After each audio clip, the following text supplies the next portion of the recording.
Welcome to the Prophecy Club, where we study and research Bible prophecy. Our topic for this segment is evolution, foundation for the Antichrist. We know that the Antichrist is coming, and most of us believe that he's alive these days.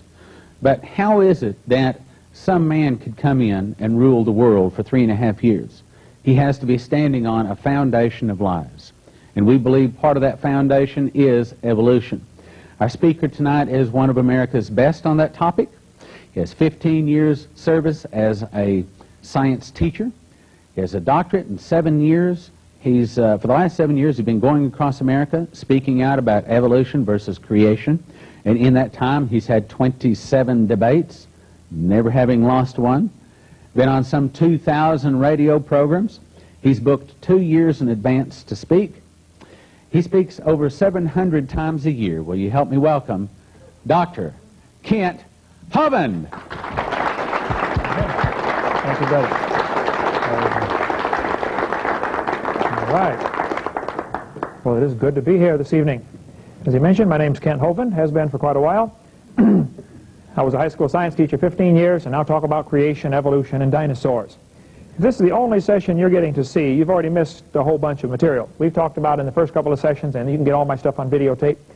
We talked about the age of the earth. You know, the Bible teaches the earth is only about 6,000 years old. The evolution view says it's billions of years old. Somebody is wrong.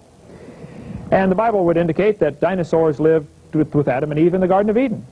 They were just part of the normal creation. And so for the first 1,600 years of human history, things were very different before the flood came. Things were huge. We cover all that on videotape. And number one, about why the people used to live to be 900 and all this kind of thing, and how dinosaurs fit in. But tonight I want to share with you what the theory of evolution has done for the world. There is no question the kids are being taught evolution in the textbooks. That's without question. But what is it doing for the world? And why? And who's behind all this? Is there a smoke-filled room someplace where we can go, find the people that are in charge of this? I think it's much higher than that. There probably are a lot of smoke-filled rooms and conspiracies, no question, but this is Satan versus God. Yeah. Even those folks in those smoke-filled rooms trying to have their little conspiracy, they don't even fully comprehend the real battle and what's going on. The problem is people have rejected God's authority. They don't want God to reign over them. It started with Lucifer in the Garden of Eden. Lucifer, Satan, came to Eve in the Garden of Eden, and he said to the woman, "Yea, hath God said, ye shall not eat of every tree of the garden?" First thing he said was a question in Genesis chapter 3. The second thing he said was, "Ye shall not surely die," calling God a liar. And the third thing Satan said to Eve, he said, "Ye shall be as gods." Satan started this lie that man can become like God. And it's a lie, and that's really evolution in a nutshell. Ye shall be as gods. That's where the whole idea got started. It started with Satan. It didn't start with Charlie Darwin. It started with the devil. Actually, he's the one who wants to be God. Lucifer wants to be God. Isaiah 14, Lucifer said, "I will ascend into heaven. I will exalt my throne above the stars. I will sit upon the mount of the congregation in the sides of the north. I will ascend above the heights of the clouds. I will be like the Most High." See, the devil wants to be God. But the job is not available. So he's all upset about that. And he can't be God. So he's mad at God. But he can't do anything to God. So he's mad at us because we are made in God's image. See, that's why the devil hates you. You remind him of God. He hates humanity, period. He wants to destroy the human race. Financially, emotionally, physically, spiritually, every way he can, he wants to destroy everything about what God has made. So you have to look at this from a heavenly perspective before you're going to comprehend what on earth is happening. What is going on? Satan said, "I want to be like the Most High." And he started a rebellion against God about 6,000 years ago. And we could trace the history of this long war against God. There's a tremendous book by Henry Morris, a good friend of mine in California, who's the president of the Institute for Creation Research. If you want to get that book, you can call 619-448-0900. Get their catalog from ICR. Great material. Best book on the history of the evolutionary theory that I've seen is that one. But this is really Satan versus God. There have been different groups down through history that have come to the forefront and, taken over for Satan or tried to work with Satan very closely, and there are some today doing the same thing. We could talk about how the Babylonians had an early form of evolution taught, that they thought they were going to become like God. And there have always been people who taught this evolution theory. But it's a philosophy that is destructive. Satan comes and disguises himself like an angel of light. I'm here to help you. Eve, how would you like me to show you how you can become like God? God's hiding something from you, Eve. He knows that if you eat off that tree, you can become like God. Satan lied to her, and she fell for it. Adam came along and realized what she'd done, and Adam voluntarily became sin to save Eve, just like Christ voluntarily became sin to save us. He knew what he was doing. Adam knew what he was doing. Eve was deceived, it tells us in 1 Timothy. Adam wasn't deceived. But Satan disguises himself like a messenger of light. Hey, I'm here to help you, Eve. I think Satan is using this evolution philosophy to lead millions to hell. Countless millions over the last 6,000 years have gone to hell because Satan has deceived them. See, evolution is not science, it's a philosophy. It's a way of life. The Bible warned us, a way of looking at life. The Bible warned us in Colossians chapter 2 to beware lest any man spoil you through philosophy and vain deceit. You see, what you believe determines how you behave. Your philosophy is extremely important. And there's only two choices. Either there is a God or there isn't. If there is a God, we better find out who he is and what he wants and do what he says. If there is no God, then how do you decide what's right and wrong? Evolution is a philosophy that allows man to psychologically get rid of God where he can become God. He decides if it's right or wrong. You need to be cautious about your philosophy because the evolution philosophy, if you really follow it through and think about it, it changes your whole way of looking at the world. You see, if evolution is true, man is just an animal, right? Just a higher animal, that's all we are. And animals would have the same rights that we do. Animal rights activists, huh? That comes from their philosophy of evolution, folks. If evolution is true, only the strongest have a right to survive. The weakest should be eliminated. Don't you pull the weeds out of your garden? If you believe in evolution, maybe these weaker, inferior humans should be eliminated. Ah, I see where that would lead in a short time. If evolution is true, might makes right. You're the strongest, you got the right to rule the world. King of the jungle. Inferiors should be eliminated. One of the races of humans must be superior to the rest. Isn't that a normal following or corollary to the evolution theory? Oh, yeah. Protection of the world and the environment is our duty because we have evolved the farthest. We need to save the planet. Flows right from the same philosophy. There are no absolutes about right and wrong. Professors sometimes say that when I do debates at universities. They'll say, there are no absolutes. I say, are you absolutely sure? If there are no absolutes, how can you be so sure? By the way, I tell them, if your brain is nothing but a collection of chemicals that got together by random chance over billions of years, how can you trust your thoughts and your reasoning process? Wow, think about that one. How do we decide what's right and wrong? I spoke at a public school. I get into lots of public schools. I did about 100 last year. I spoke at a public school in Pennsylvania. The auditorium would only hold 300. They had 900 kids, so they brought them in 3 shifts for me. One of the groups came in. A kid sat on the second row, a senior at the high school. He said, Mr. Hovind, I'm an atheist. I said, really? He said, yep, there is no God. I said, well, let me ask you a question, son. Do you know everything? He said, well, no, of course not. I said, well, do you know half of everything? He said, well, no. I said, okay, well, let's pretend that you know half of everything. Is it possible that God exists in the other half you don't know? Brand new thought. I said, by the way, son, if you're an atheist, let me ask you a question. How do you decide what's right and wrong? He said, oh, that's easy. I decide if it's right or wrong. He said, I'm the God of my own universe. I said, boy, I'm glad to hear that, because I'm going to shoot you in 5 minutes. He said, you can't do that. I said, yeah, I can. I'm the God of my own universe. I decided it's fine. Huh? How do we decide what's right and wrong? Somebody says, that's wrong. Oh, yeah? Says who? See, America started off with Christian foundations where we had, thus saith the Lord. That's says who. But we've left that, haven't we? Now how do we decide what's right and wrong? We've degenerated into a democracy where we decide right and wrong based on what the majority wants. We started off to be a constitutional republic. Starting off, our foundations were, thus saith the Lord. God decides. You see, the two basic forms of government here, the two basic philosophies of government are evolution and creation. If evolution is true, laws come from man's opinion. And you get your rights from the government. The government decides if you have the right to travel, if you have the right to do this. All of your rights come from the government. But if creation is true, then we have inalienable rights that are endowed by the Creator. Ooh, big difference. It's kids, you tell kids in school, hey, you shouldn't steal. Well, why not? Because God says you shouldn't steal. That's why not. But if there is no God, what are you going to tell them? Because it's not nice. Well, that won't cut it.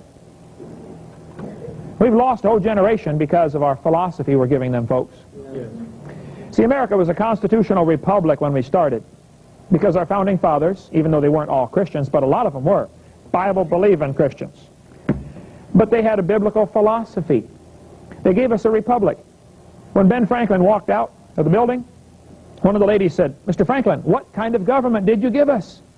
He said, a republic, if you can keep it. Republics are hard to keep. We've lost ours, folks. We are not a republic anymore. We have degenerated to a democracy, and the next step is totalitarianism. We're that close to becoming a totally socialistic and then communistic country in America. You watch, it's going to happen real soon. We've become the land of the free and the home of the slave. It's happening. Charles Darwin wrote this book. It's right here. The Origin of Species, 1859. Now, that wasn't the whole title to the book. I'll show you the whole title in just a minute. Back in those days, they had long titles on their book. But they call it The Origin of Species. Now, hold it. What is a species? You know, he never does talk about the origin of species in The Origin of Species. He never does talk about it. The Bible never says they bring forth after their species. The Bible says they bring forth after their kind, right? Now, what is a kind? Well, I would say a wolf and a dog are the same kind of animal. I mean, stand back and look at it. It's not a turtle, okay? A horse and a zebra are the same kind of animal. Now, they may not be the same species, but they're the same kind. And we've never seen an animal bring forth something other than the same kind. Never seen that. But the textbooks talk about the speciation as if this is part of evolution. There was a vocabulary breakdown back in the 1800s when Darwin's book came out. They were looking for the origin of species. God never said anything about that. The origin of their kinds. That's all we've ever seen, is animals bring forth after their kind. Anyway, these may be different species of monkeys, but they're the same kind of animal. And noticing that just because man has classified them as different species does not mean God classified them as different kinds. And it might be that each of these came from a common ancestor. I wouldn't argue about that. But it's still the same kind of animal. That doesn't prove we all came from a rock, does it? Anyway, excuse me. Here's the whole title to Darwin's book. The Origin of Species by Means of Natural Selection, or the Preservation of Favored Races in the Struggle for Life. Ooh, favored races. Charlie, that's not politically correct. Well, back in the 1800s, it was. You see, back in the 1800s, nearly everybody was a racist. A lot of the advanced nations were going to these third world countries to try to colonize them, right? So they could steal their gold and rubies and diamonds for pay the guys a nickel a week, you know, to work for them. You have to understand the climate of the 1800s, particularly the early 1800s when evolution became popular, before Darwin ever came on the scene. Charlie Darwin's grandpa, Erasmus Darwin, came up with everything Darwin did. Darwin never gave credit to his grandpa, by the way, but I'm sure he stole all the ideas from him. But Charlie Darwin, when his book came out in the mid-1850s, 1859, racism was popular. It was acceptable to be a racist. Today it's unacceptable. Darwin thought natives were just advanced animals. Well, that fits with the times. We had slavery in America in 1859, didn't we? Yeah. Civil War hadn't started yet. They bought and sold them like cows. Matter of fact, they packed them onto ships and brought them over here. They calculated how many they could get on the ship. They estimated that 1/2 of them would die en route to the New World. They chained them to the deck and left them for 2 weeks. I mean, that's where they slept, that's where they ate, that's where they went to the bathroom. They didn't move, chained to the deck for 2 weeks. 1/2 of them died. It's no big deal. Just like cows, throw it away, get a new one. That's the way they thought, folks. What's the matter with these people? Well, the problem is their philosophy. They think these people are inferior, and you always act according to your belief. What you believe is extremely important. But be careful what philosophy you have. Man, if your slave gets out of line, beat him. If he dies, oh well, go buy another one, right? Wasn't that the attitude? That these people are inferior? By the way, that's still the attitude of some groups today in America, like the KKK.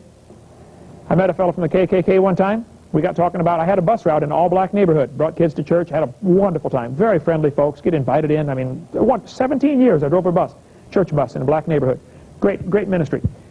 This fellow from the KKK told me, black people don't have souls.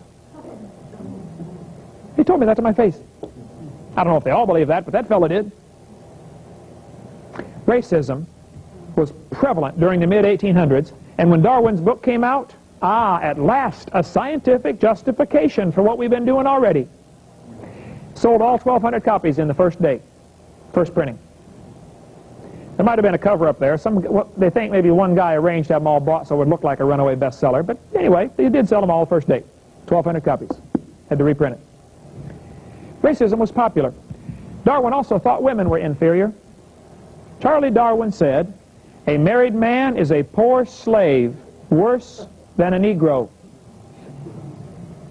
If a professor said that today in your local university, how long would he keep his job? Or his life? And yet Darwin is considered one of the saints, isn't he? He was a racist and a chauvinist. By the way, he finally married his first cousin, Emma Wedgwood. Nobody else would marry him. Would you marry this guy? Strange man. These two folks had an interesting job. Back about the turn of the century back here, between 18 and 1900, Darwin's theory had become very popular. 1859, the book came out, and many people began pushing it and promoting it. Thomas Huxley, and I mean, lots of folks were pushing this evolution theory. And it kind of took over the world in the next 20 years. The world was ready for it anyway. They were looking for a way to get rid of God. There was the right climate when Darwin came along. But Darwin said we should find thousands and millions of missing links. Well, they couldn't find any. So it became very popular to look for missing links.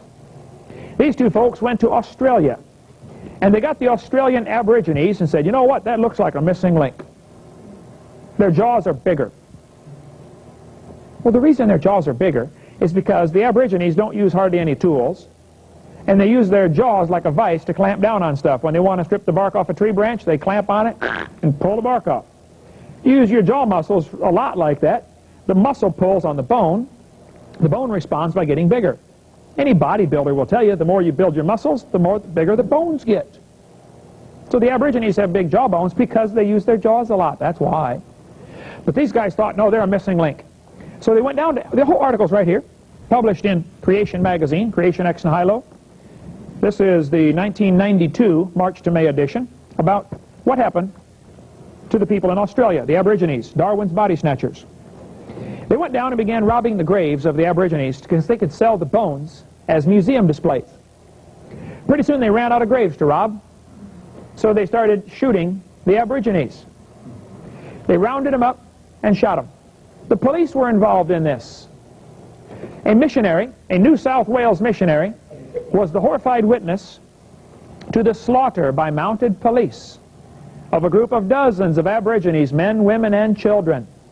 45 heads were then boiled down and the best 10 skulls packed off for overseas. Here's the article right here. Shot them, cut their heads off, boiled them down, and sold the bones. Why? Well, the Smithsonian was buying a bunch of them. They have 33,000 in their basement right now. You could make big money. If you had a human skull that looked slightly deformed for some reason, man, it'll sell big. They were desperate for evidence for evolution. That's what happened, folks, back about the turn of the century, looking for these missing links. Matter of fact, they got pretty desperate. They took a fellow named Ota Benga away from his wife and family, 2 kids, and put him in a cage with chimpanzees. He was a pygmy from Africa. He was part of an evolution display. Did you know in 1904, in the St. Louis World's Fair, they had pygmies as an evolution display? Go to the St. Louis Zoo. Ask them, hey, where was the pygmy display set up? They'll show you. This was part of the evolution display, 1904. Talk about racism. Oh, yeah. Karl Marx was greatly affected by this theory. Karl Marx developed his theories about the same time Darwin was developing his. But Karl Marx would have been just a little footnote in history. Nobody would have paid any attention to Karl Marx if it hadn't been for Charles Darwin's theory coming along. See, Karl Marx claimed to be a Christian. I don't know if he was or not, but at age 17, he wrote a beautiful paper about how much he loved the Lord. And then Karl Marx went off to college. And in college, a professor turned him away from Christianity. You know, I wonder how many Christian kids have gone off to secular colleges and had their faith destroyed. It seems like every secular college or university has a couple of professors who they think it's their duty in life to ruin Christians, don't they? I remember when I went to college, first day in sociology class, first day, the professor said, are there any Christians in the room? I raised my hand. I was 19, I got saved when I was 16. He said, I looked around, I said, I guess I'm the only one, sir. He said, Mr. Hovind, you a Christian? I said, yes, sir. He said, let me ask you a question. Can God do anything? I said, yes, sir. By the way, that's not true. There are many things God cannot do. He cannot learn. He already knows it all. He said, Mr. Hovind, let me ask you a question. If God can do everything, can God make a rock so big he can't lift it? I said, I don't know, sir, but I know he can make one so big you can't lift it. No problem. You know, they use questions like that to destroy some kid's faith. By the way, I've learned a good answer to that one. Jesus often answered a question with a question, right? Especially a dumb question like that. If somebody asks me that question, can God make a rock so big he can't lift it? I'll ask him this question. I'll say, have you ever had geometry? You ever studied geometry? They typically will say yes. I say, tell me, can you tell me the definition of a line? Yeah. A line goes forever in both directions. Very good. Now, can you tell me the definition of a ray? They'll say, oh, yes. A ray goes forever in one direction. Oh, very good. Now, let me see if I got this straight. A line goes forever in both directions, and a ray goes forever in one direction. All right, let me ask you a question. Which one's longer?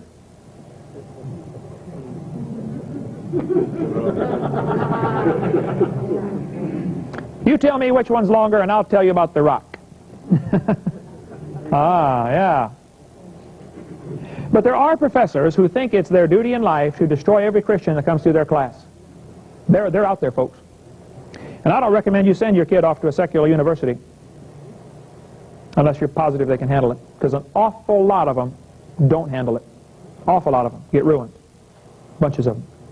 You say, yeah, but if he goes to a Christian college, he won't be able to get a good job. Oh, now we know what's important to you, don't we? George. Oh, Abe. My wife didn't find that one. Now we know, don't we? Money more important? Yeah. Well, Karl Marx got ruined in college. He became a real scoffer, skeptic. Matter of fact, Karl Marx's whole philosophy revolved around this theory of evolution. Karl Marx's book, Das Kapital, he tried to, this is the title page, dedicated to Charles Darwin, from a sincere admirer Karl Marx. See, Karl Marx knew communism wouldn't make it any place as a philosophy without evolution. You have to get rid of God for communism to work. Because communism is the opposite of Christianity in almost every way. Karl Marx knew that. Karl Marx talked about evolution in his speeches, over and over. His whole philosophy was evolution. Karl Marx later in life said, "My objective in life is to dethrone God and destroy capitalism." Nice guy, huh? He got ruined. You know what really happened? His philosophy changed. The devil wants to destroy your philosophy, the way you look at the world. That's what he wants to destroy. Karl Marx wrote the Communist Manifesto in 1846. Everything is anti-Christian about this. Abolish private property. By the way, that's the real purpose behind the environmental movement. It has nothing to do with saving the environment. They want to abolish private property. They want to make you get a permit for everything. You're going to cut down a tree. You've got to get a permit. Well, you're going to get a permit to mow your grass someday too? Where's this going to stop? Where do rights come from? Huh? Are tree rights equal with human rights? The evolutionists would think so, wouldn't he? After all, we evolved from the trees, right? Man, go hug one, like Al Gore. That's their philosophy. The problem is that they are very consistent in their behavior based upon their faulty philosophy. I can understand why they go hug the trees. It's because they believe in evolution. I like trees. We got a bunch in my yard, and I like trees, and I've planted lots of trees. I don't think I ought to go cut down every tree. But it's a crop like corn or grass. You ought to be able to cut it if you need to. Especially if it's on your property. You see, property rights are very important to God. The Bible has a whole system set up where everybody got some property, and if you were lazy or a dud at managing your stuff and you lost it, you got it back in 50 years. The year of Jubilee, right? Ownership of property is extremely important. Our founding fathers made a tragic mistake. They had a slogan they used: life, liberty, and pursuit of happiness. What on earth is that? You know what the original slogan was? Life, liberty, and property. Ah. See, if you own property, you're not a slave. But if you're having to pay rent and you don't own property, you're really a slave to somebody else. Bottom line, you really are. Karl Marx said we need a heavy progressive income tax. Did you know that was Karl Marx's idea? And did you know in America it is voluntary? And 59 million Americans don't volunteer. He said we need to abolish the rights of inheritance, confiscate the property of rebels. Ooh, who decides who's rebellious and against what are they rebellious? Huh? Again, getting rid of the property. A central bank. Karl Marx's idea? Did you know we don't have any money? We have a Federal Reserve note. This is not money. This is a piece of paper. You can't eat it, you can't wear it. And someday this will be wallpaper. Our money's gone, folks. Lawful money is silver and gold. And I've studied all the arguments, and we can get into that for a long time if you'd like. But the Federal Reserve System has totally ruined the American economy. And now they can cause a depression or recession whenever they want. And they use a system called crisis management. Create a crisis so that we can create a solution. You know, the communists wanted to get a military base in Cuba. That's what they wanted. So the communists have a technique called the dialectic. You take 2 steps forward and then 1 step back. And everybody thinks, oh, he changed. Ah, you're 1 step closer. So what they did, they wanted a military base in Cuba. So they brought in a military base and missiles, right? Kennedy said, get them missiles out of there. And they, huffed for a while. Finally, okay, they got the missiles out. They kept the base. That's all they wanted. They've done that all over the world. Step by step, taking over, creeping in. Karl Marx said we need a central bank. Boy, when they got the Federal Reserve System and voted in 1913, the communists rejoiced. They said, this is it, the beginning of the end for America. Because now they can manufacture a depression. 1929 depression was totally manufactured. Because they wanted a new world order. There have always been folks who want to help Satan get one world control. Satan wants to control the world and wipe out humanity totally. Now, these idiots think that they are going to wipe out everybody else, but not themselves. Satan has plans to wipe them out too, but they don't know that. Satan's in charge of all this. They want to reduce the world population to 2 billion by the year 2000, and then to 500 million after that. Well, it's going to be down to 0 when Satan gets done, if he has his way. So what they did, in 1929, they manufactured a depression. A couple of years later, everybody's starving, and they said, wow, what are we going to do? And Roosevelt comes in and says, well, I got a deal for you. Come down and get your Social Security number. Huh? People lined up to get it. By the way, that is totally voluntary.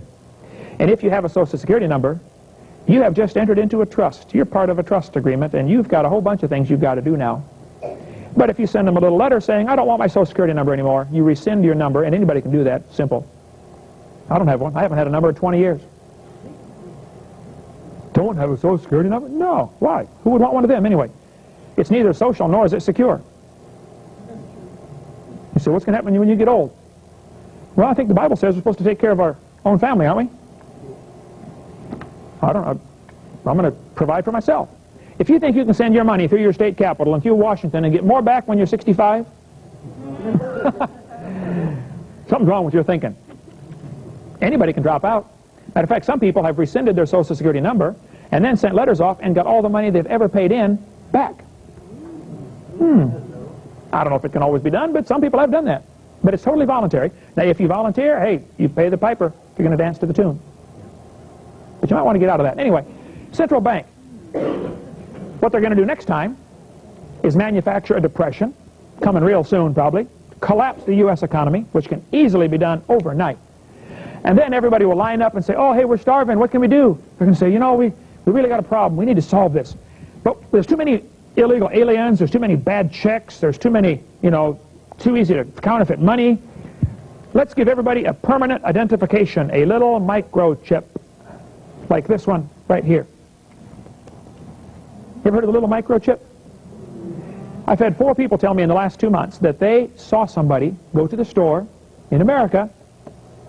2 of them were in Missouri, 2 were in Arkansas.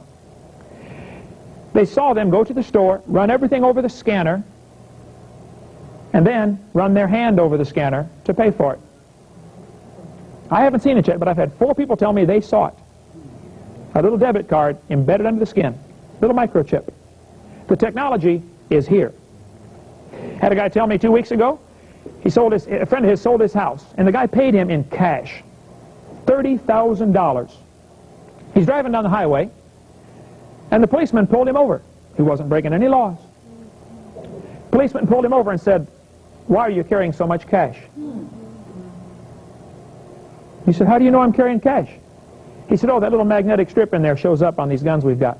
We can tell how much cash you've got. You ever seen that little strip in the money? That's the real purpose behind it. Yeah. Interesting, huh? Central bank. Last crisis was to get the Social Security number. Next one's going to be to get the little microchip. And you won't be able to buy or sell without it. Better read Revelation 13 and 14 pretty carefully tonight when you go home. Government ownership of communication and transportation. Do you have to get a driver's license? Yep. Well, I have one, but you don't have to have one. You know, all over the United States, people are giving up, sending their driver's license back in, saying, I don't want this. Because along with this comes responsibilities. And you can get out of the whole thing, if you'd like. See me, I can give you more on that. I could chase all these rabbits down a long trail, but I want to stick with the central theme of how it ties in with evolution, okay? So we're going to try to, don't get me started on this stuff, okay? I'm just going to kick them and keep walking, all right? But believe me, there's a lot to learn out there. Government ownership of factories and agriculture. Ooh. You know, government is so heavily involved in agriculture, these guys are just tied in, inseparable. They had 2 farm agents met one day at the office, and one of them was crying. He said, what are you crying about? He said, my farmer died. They got about 1 farmer apiece for every farm agent. Folks, we're getting socialized in our farming system. Government control of labor, corporate farms, regional planning, government control of education. Karl Marx, why do you want the government to control education? Oh, that's Karl Marx's idea. Now, they had some public schools before that, but most of the people in the 1800s, 90% of the people went to private schools. They were flourishing. And a group of rich, smart folks got together and said, you know, if we're ever going to control America, we must have a public school system. There's a whole article on the table here about why we've got a public school system and how it all ties in. You have to have that, folks, so you can teach the kids what you want them to learn. You got to make them good citizens. Not good Christians, good citizens. Certainly not smart people. You want to make them obedient slaves. And the dumber they are, the easier they are to control. Maybe that's why so many high school graduates can't even read their own diploma. Communist rules for revolution. You know, this was kind of accidentally discovered. 1919. Somebody found this, the red rules, how to take over a country. Corrupt the young. Break down the old moral virtues. There are no rights and wrongs. Encourage civil disorders. Soft government attitude toward crime. Well, he's only murdered 4 people. 3 strikes and you're out, you know. How about 1 strike and you're out? Divide the people into hostile groups. Get the people's minds off their government. Focus their attention on athletics. You know, in 1919, there were less than 200 people involved in the Olympics. How many people every year, every 4 years now? Hey, you know, I bet if I said, how many of you in this room can name 5 pro football teams?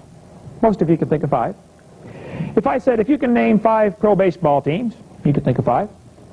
If I said, if you can name both of your state's senators, probably a lot of you couldn't even name both of your senators. If I said, if you can name who your representative is and what district you're in, half of you wouldn't know.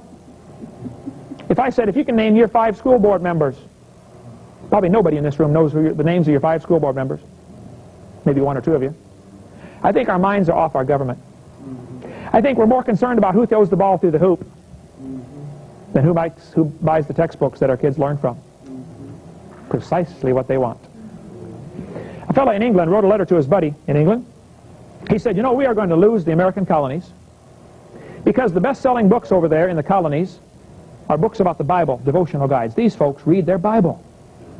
He said the second best-selling books are books about law. These people study the law. We cannot enslave them.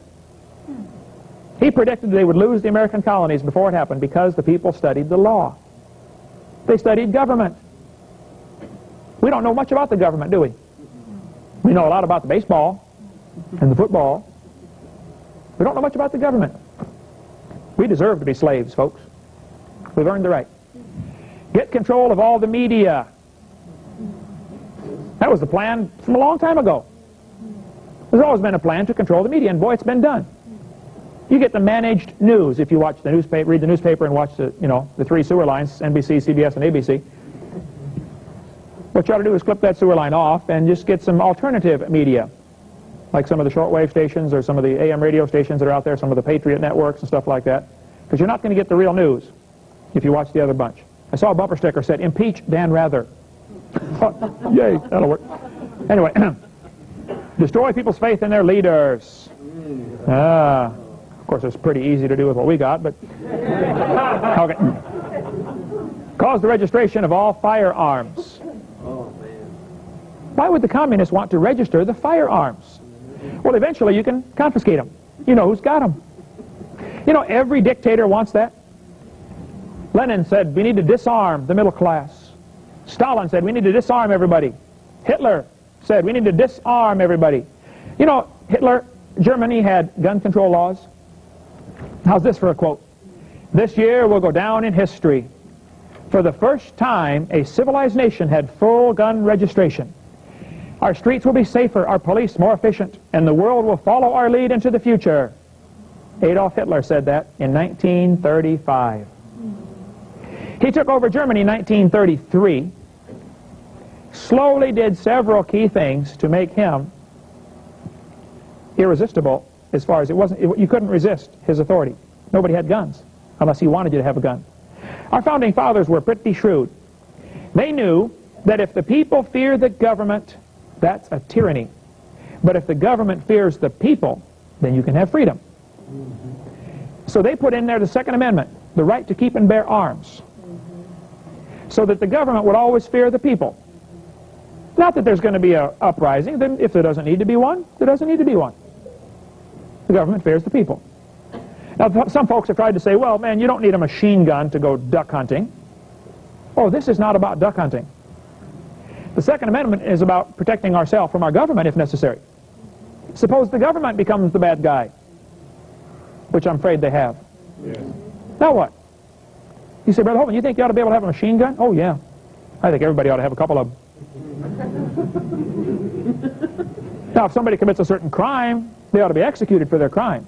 Right. See, the problem is not gun control. The problem is criminal control. Yeah. Guns don't kill people. People kill people. Now, I believe in gun control very strongly. I believe gun control is being able to hold it steady and hit the intended target. That's gun control. I've never shot anybody, and I wouldn't if, unless I had to.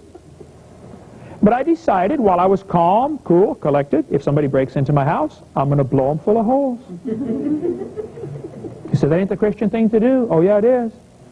You provide for your own family. I want to provide safety and security for my family. It's already been decided. I'm going to shoot them.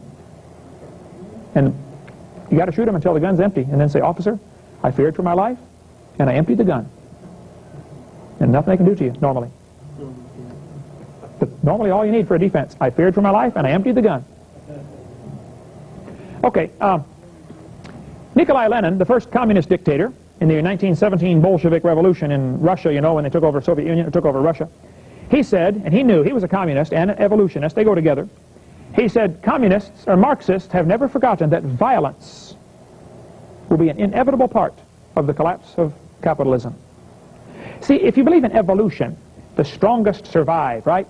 I mean, the fastest lion gets the zebra and rips him apart. That's tooth and claw, right? Well, that's what communists think. Man, you have to be ruthless. Hitler wanted to raise a generation of people that had no conscience. Better go back and study what Hitler did. It's incredible. Joseph Stalin believed in evolution, but he didn't always believe in it. Joseph Stalin went to a Catholic school as a kid. While he was in the Catholic, I got the article right here. While Joseph Stalin was in the Catholic school, you ought to get these impact articles from ICR in California, 619-448-0900. They're 10 cents a piece. They've done about 290 of them now, so for 29 bucks you can get all the back issues. Excellent research. Number 172 talks about Stalin's brutal faith.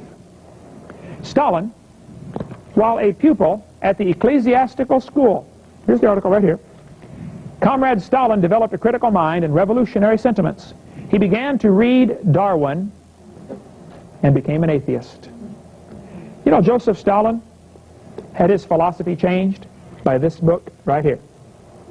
While Joseph Stalin was the dictator in the Soviet Union, he killed 60 million people. Hitler only killed 6 million.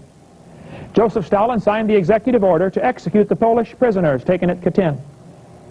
See, when World War I or II broke out, Russia hit Poland from one side, Germany hit them from the other side. Poland, hopelessly trapped. They ferocious resistance and collapsed in 5 days. So they had all these prisoners.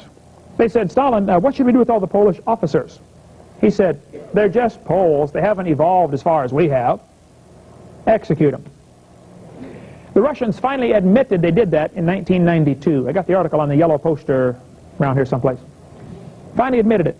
They took 14,700 Polish officers, put hoods over their heads, tied their arms behind their back, jerked them up as hard as they could, and then wrapped the rope around the hood, marched them out, and shot them in the back of the head. You say, Brother Hovind, that's not nice. That's against the Geneva Convention. Well, duh. Don't you understand, though? If you believe in evolution, treaties and conventions are only another means of getting ahead. Because there is no right and wrong. Hey, if a lion makes a treaty with the lamb, should the lamb be excited? Hey, Mr. Lion, you said you wouldn't hurt me. You signed your name right here. Ha ha. What's the lion going to do with that when he's hungry? Communists say, we want peace, peace. Yeah, they want a piece of North Vietnam, and then a piece of South Vietnam, and a piece of Korea. They want all the pieces, yeah. Their idea of peace is absence of resistance to communism. That's their idea. That's their definition of peace. Absence of resistance. Folks, we got a problem. When communism took over China, 1949 to 1946 to 49, with American help, by the way, they began executing Christians in China because Christians don't fit into these New World Order ideas very good. They executed 10 to 15,000 a month. Under that incredible persecution, the Chinese church grew to 55 million. And the Chinese are over there praying right now, Lord, please send persecution to America because it will strengthen the church so much. Yes. And it's coming. It's coming soon. A guy named Pol Pot was the leader of a group called the Khmer Rouge. They ruled Cambodia, 1975 to 79. Ooh, after America pulled out, huh? Yep. While Pol Pot ruled Cambodia, he executed at least a third of his entire population. Some people say it might have been half. Why would you kill half your own people? Well, you see, Pol Pot was a communist and a strong believer in a theory called evolution. And he thought we need to eliminate anybody who doesn't fit in, and we're going to make our society evolve faster. That's from Guinness Book of World Records. Why would they do that? Look, if you got a strong stomach, you ought to check out and watch the movie The Killing Fields. But when you do it, find somebody in your community who is from Cambodia, who was there when it happened. Have them watch the movie with you. They will say, this is horrible, but this is not nearly as bad as it really was. It was much worse. We've got people in Pensacola, Cambodians, who are taking English as a second language. My next door neighbor is teaching them. They are the only survivor from their family. Brothers and sisters, mom, dad, aunts, uncles, children, everybody killed. They are the only survivor. You think they'll ever get over that? That's what communism does. Peter Singer said, Christianity is our foe. If animal rights is to succeed, ooh, hug a tree, huh? We need to destroy the Judeo-Christian religious tradition. Folks, there's a war going on. It's a war of philosophies. And it boils down to creation versus evolution. God's philosophy versus Satan's philosophy. That's what it all boils down to. Peter Singer believes in evolution. The trees have rights equal to or surpassing the human rights. David Foreman in Earth First said, we must make this an insecure and inhospitable place for capitalists and their projects. We must reclaim the roads, plowed land, halt dam construction, tear down existing dams, free shackled rivers, and return to wilderness millions and tens of millions of acres of presently settled land. All right, David, let's start with your house. Oh, they don't want that. They want to tear down somebody else's house, not theirs. Prince Philip, you ever heard of him? Founder of the World Wildlife Fund, said, if I were reincarnated, I would wish to return to Earth as a killer virus to lower human population levels. You know what his problem is? His problem is his philosophy. He doesn't see things the way God sees them. He sees the world the way the devil sees it. Man is the enemy. Satan hates humanity. Now, Prince Philip is not the enemy, but he does work for him. We need to try to win Prince Philip to the Lord. Any human, regardless of what they do, I mean, Adolf Hitler could have got saved. God can forgive you. But we need to be careful to distinguish who the enemy is, and it's Satan, okay? It's not these people. In order to stabilize world population, we need to eliminate 350,000 people a day, Jacques Cousteau said. Something's wrong with his philosophy. Huh. John D. Rockefeller believed in evolution, but he applied it to the business world. And you will not understand the history of the 1800s until you see how the evolution philosophy ties in. These guys that developed their big monopolies, we finally had to get the trust busters and the unions and the child labor laws and all that kind of stuff. It all comes back to a basic philosophy of right and wrong based on, are there absolute rights come from God? Or is it the strongest survive? You won't understand what happened with Rockefeller and Carnegie and all those industrial giants until you see how their philosophy was affected by Charles Darwin. Go back and read about him with that in mind. See what you think. Theodore Roosevelt was greatly affected by this philosophy of evolution. When Roosevelt was president, he said all sorts of things that really ought to make you sit up and say, wait a minute, what's the matter with this guy? Roosevelt was probably a Christian. I don't know if he was or wasn't, but he probably was. Probably in heaven right now. But Roosevelt had a bad philosophy. He was influenced by Charlie Darwin. Roosevelt said, I wish very much that the wrong people could be prevented entirely from breeding. Who's the wrong people, Teddy? Well, these inferiors. He thought that the immigrants from Europe, Scotland, Ireland, and the Orient are a threat to American society. How many of you have ancestors from one of them places? Inferior. You ever wonder what happened and why it happened to the Indians in the late 1800s? Why were the white people so cruel and break all their treaties with the Indians? Why? Well, you see, many of our people back in this time, even good godly people, had a bad philosophy. They were influenced by evolution. That's why in 1871, Congress scrapped all treaties with the Indians and moved them off to the reservations. You want to read a story that'll break your heart? You ought to read about the Trail of Tears and see what happened to the Cherokee Nation. They were marched out of their property 2 weeks before harvest time, by the way. So the people who came in and took over their land had crops already ready to go. Chattanooga, Tennessee was named, used to be Ross's Landing or Rossville or something like that, after Chief Ross. Moved all the Indians out, had to give it a new name. Renamed the city so people would forget. But I haven't forgotten. 1/3 of the Cherokees died along the way to Oklahoma. Trail of Tears. Read about that. Why did they do that? Well, you see, if you believe the Indians are inferior, they haven't evolved as far, that's normal. It's natural thinking, isn't it? But if you believe God's Word that says all nations are of one blood, Acts chapter 17, well then, everybody's equal in God's sight. And we're all descended from Adam, right? See, it's a philosophical difference that makes a big difference in how you behave. Your belief determines your behavior. That's why they did to the Indians what they did. You might have heard of Benito Mussolini, dictator from Italy. You know, he believed in evolution. Ooh, big time. And he thought the Italians were superior. They went down to Ethiopia and slaughtered the Ethiopians because they were black. They haven't evolved as far. They're just black people. They went down with their tanks and machine guns and airplanes and fought against the Ethiopians with their shields and spears. There's a slaughter. You might have heard of Adolf Hitler. Family name used to be Schicklgruber, but he couldn't spell that in kindergarten, so they changed it to Hitler. Hitler's philosophy was all messed up because of Darwin and other folks at that time, and the offspring of Darwin, like Nietzsche, who thought the German super race was the one, you know, Superman. Hitler thought about that. Hitler wrote this book, Mein Kampf. You ought to read this book, folks, to see what's this guy thinking. In this book, Hitler talked over, I could show you hundreds of quotes from that book. Hitler talked about nature does not desire the blending of a higher with a lower race. Who's a higher race, Adolf?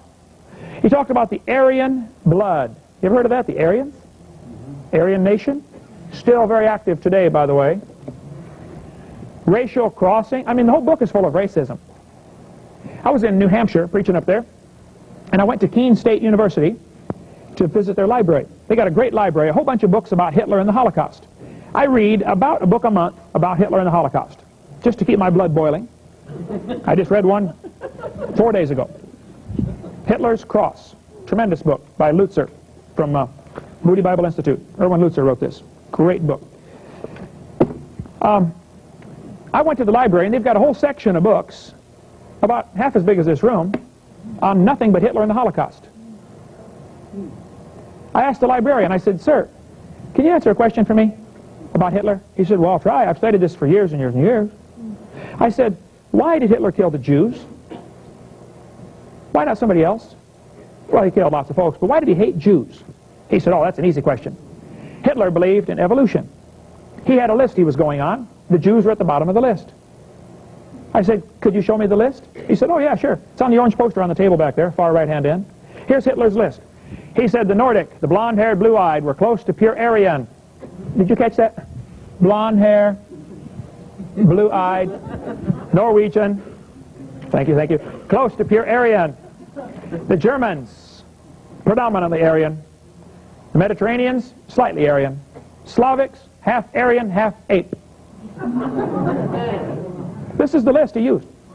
Orientals, you know, Chinese, Japanese, Filipino, slightly ape. Black Africans, predominantly ape. Jewish, close to pure ape. Why? Hitler killed the Jews because he believed the Jews hadn't evolved as far. If he'd have killed all the Jews, he made a good start on it, by the way, guess who would have been next? Hitler hated black people. Does anybody know where the Olympics were held in 1936? Berlin, Germany. Guess who won the most gold medals? Jesse Owens, the black American athlete.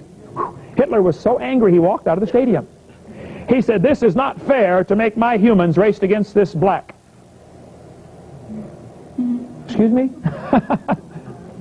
That was the Mormon church religion too, or philosophy, by the way, for quite a while, until they discovered the blacks can play basketball for BYU. So the Mormon church is founded on the philosophy of evolution. Ye shall be as gods.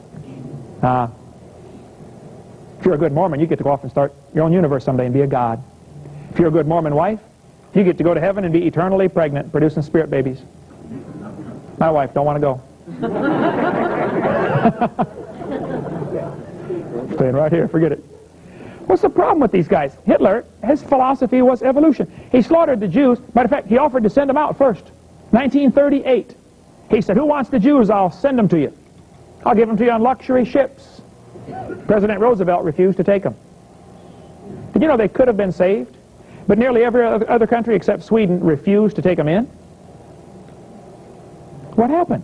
Well, there was a climate of racism about that time. You might want to go back and read the immigration quotas from the 1930s in America. Blonde-haired, blue-eyed, come on in. Jewish? No, sorry. Only a few thousand a year can come in.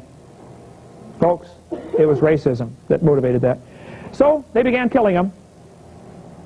Just a few at first, and then by the thousands, and then by the millions.